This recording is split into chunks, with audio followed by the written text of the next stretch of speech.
Okay, my name is Deputy Malik with the Harris County Constables, Prison 4. Okay. Hold on real quick. Stand by. Here, shut the door real quick. Who told you to Miranda? Sergeant Curry. Oh, he's a witness. Right, so he wants me to Mirandize both and then ask him if he's willing to do a voluntary statement.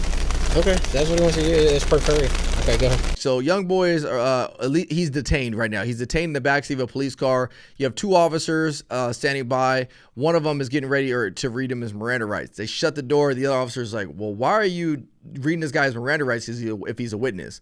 The other guy says, well, my supervisor said Mirandize them both and figure out what's going on. So the question is what's going on here? Well, they're called to investigate an assault with a deadly weapon investigation. I don't know all the backstory, but I can tell you this just in my training experience that when you pull up on a scene like this, assault with a deadly weapon investigation, whatever it may be, and you don't know who's who in the zoo, what you do is we will detain people. And so if we know that there has been like a violent crime like that has been committed, it is okay for officers to detain somebody, put him in handcuffs, and maybe sit him in the back seat. So one of the officers says, well, he's a witness. You know, why are you about to read him his Miranda rights? Well, you can go back and forth. Some would say he's a witness. Some could say he's a suspect. I don't know if these officers had that much interaction with one another before this investigation started. And so if you believe that he's a suspect of a crime and he's sitting in the back seat of his car in handcuffs, one might argue and say, hey, look, I felt like I was under arrest. And so if this officer goes and gets his statement without reading him his Miranda rights, the defense will say, well, my client felt like he was under arrest, and you start questioning him without reading him his rights. So that's why that officer is saying, hey, look, read him his Miranda rights. So that way, if he gives us a statement and stuff like that, he's not incriminating himself because he knew his rights. But on the flip side of that, the double-edged sword side of that is like, well, if he's a witness, then there's no reason to make him feel like he's a suspect. And so that's why the other officer says, well, all right, just kind of go about it. So let's continue to watch the video and see if it progresses any other way. Is that right or is that wrong? Well, I mean, he's a witness. I don't know where Miranda is. I mean, that's fine. Okay. Excuse me, man. You know why I'm being detained though? Everybody's detained. You're not under arrest right now, okay? I know, but like, man, I don't want to be in no handcuffs, man. And then I keep trying to tell Mr. Wim, like, man, I need to be close to her. Like, she didn't do nothing wrong. The girl who got stabbed, she'll tell you. Okay, that's what we're trying to do. Yeah. So we gotta let us finish this. We gotta go through this process, and then you can tell us whatever you want. Yes, okay. So I'm gonna read this Texas statutory warnings. Okay. You have the right to remain silent and not make any statement at all, and any statement you make may be used against you at your trial. Do you understand? Yes, sir. Okay. Any statement you make may be used as evidence against you in court. Do you understand? Yes, sir. You have the right to have a lawyer present to advise you prior to and during any questioning. Do you understand? Yes, sir.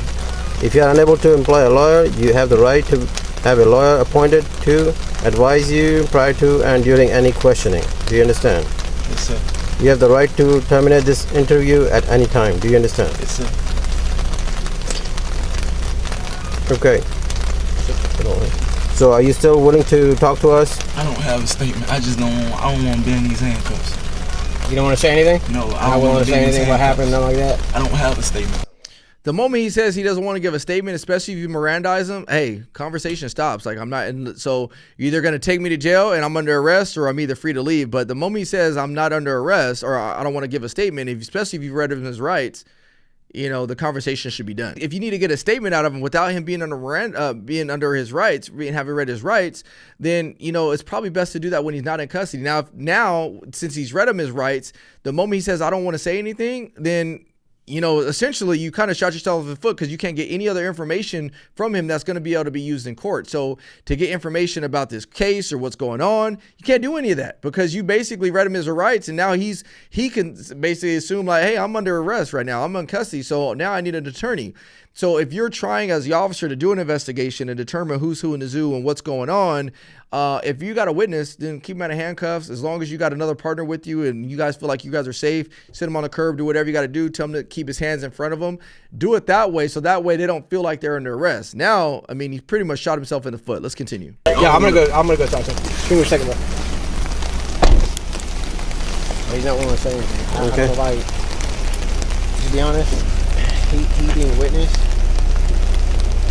I don't think he should be cuffed right now if we're going to talk to him, because he doesn't need to be Miranda if he's a witness. I mean, he's not a suspect. Okay. So should we talk to the lady? Well, whatever. That's per the female. Huh? Talk to the female. Yeah, go ahead and do it to the female now and see what she has to say. You want to come with me or what? No, you can do it. So I'm kind of laughing because it sounds like the officer that interviewed him is probably a new guy, a rookie, because he's like confused. Like he asked the other guy, like, so you want to come with me? He's like, no, you got it.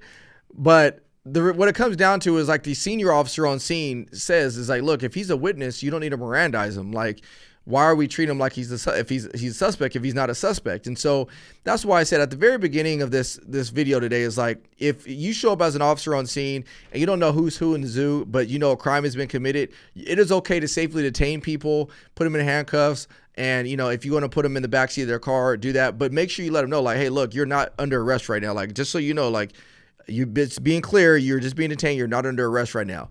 But secondly is like, if you believe a person is a witness, take them out of handcuffs, you know, sit them on the side of the curb, because the moment you Mirandize them, now you're treating them like a suspect. And now the statement that you would have got is probably not going to be admissible in court. What do you guys think in the comment section below? Again, somebody sent me this video and wanted to know what my thoughts are on it. These are my thoughts. What do you guys think?